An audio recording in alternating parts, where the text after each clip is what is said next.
നമസ്കാരം സുഹൃത്തുക്കളെ, മലയാളത്തിൽ ഈ അടുത്ത് ഇറങ്ങിയതിൽ തനിക്ക് ഇഷ്ടപ്പെട്ട സിനിമകളെ കുറിച്ച് സംസാരിക്കുകയാണ് വിജയ് സേതുപതി. പ്രേമലു കണ്ട് ഒരുപാട് ചിരിച്ചെന്നും ആ സിനിമയിലെ എല്ലാ കഥാപാത്രങ്ങളെയും ഇഷ്ടമായെന്നും തന്റെ കുടുംബത്തിനും പ്രേമലു വല്ലാതെ ഇഷ്ടമായെന്നും വിജയ് സേതുപതി പറഞ്ഞു.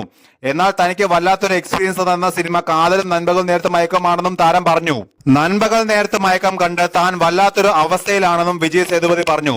എത്ര പേർക്ക് ആ സിനിമ മനസ്സിലാകുമെന്ന് അറിയില്ലെന്നും എന്നാൽ തന്നെ സംബന്ധിച്ച് ഈ അടുത്ത് കണ്ട ഏറ്റവും മികച്ച സിനിമകളിലൊന്നാണ് നൻപകൽ നേരത്ത് മയക്കമെന്നും വിജയ് സേതുപതി പറഞ്ഞു.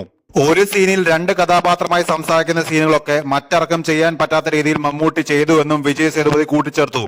പുതിയ ചിത്രമായ മഹാരാജയുടെ പ്രമോഷനുമായി ബന്ധപ്പെട്ട് ഒരു ഓൺലൈൻ മാധ്യമത്തിൽ നൽകിയ അഭിമുഖത്തിലാണ് അദ്ദേഹം ഇക്കാര്യം പറഞ്ഞത്.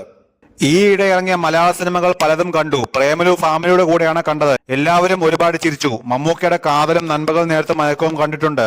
നൻപകൽ നേരത്തെ മയക്കം കണ്ട് വല്ലാത്തൊരു അവസ്ഥയിലായി. ഒരുപാട് പേർക്ക് ആ സിനിമ സജസ്റ്റ് ചെയ്തു. ആ സിനിമയ്ക്ക് എന്തോ പ്രത്യേകതയുണ്ട്. എത്ര പേർക്ക് ആ സിനിമ മനസ്സിലാകുമെന്ന് അറിയില്ല, പക്ഷെ എനിക്ക് വല്ലാതെ ഇഷ്ടപ്പെട്ടു. രണ്ട് കഥാപാത്രമായി ഒരേ സമയം അഭിനയിക്കുന്ന സീനും ലാസ്റ്റ് മലയാളിയായി മാറുന്ന സീനുമൊക്കെ എന്ത് ഗംഭീരമായാണ് മമ്മൂക്ക ചെയ്തു വെച്ചിരിക്കുന്നത്. അതുപോലെ ക്ലൈമാക്സ് സീനിന് മുമ്പ് ആ നിഴൽ കാണിക്കുന്ന സീനൊക്കെ രണ്ടാമത് കാണുമ്പോഴാണ് നമ്മുടെ ശ്രദ്ധയിൽപ്പെടുക. നൻപകൽ നേരത്തെ മയക്കം കണ്ട ശേഷം ഞാൻ വല്ലാത്ത അവസ്ഥയിലായി, വിജയ് സേതുപതി പറഞ്ഞു.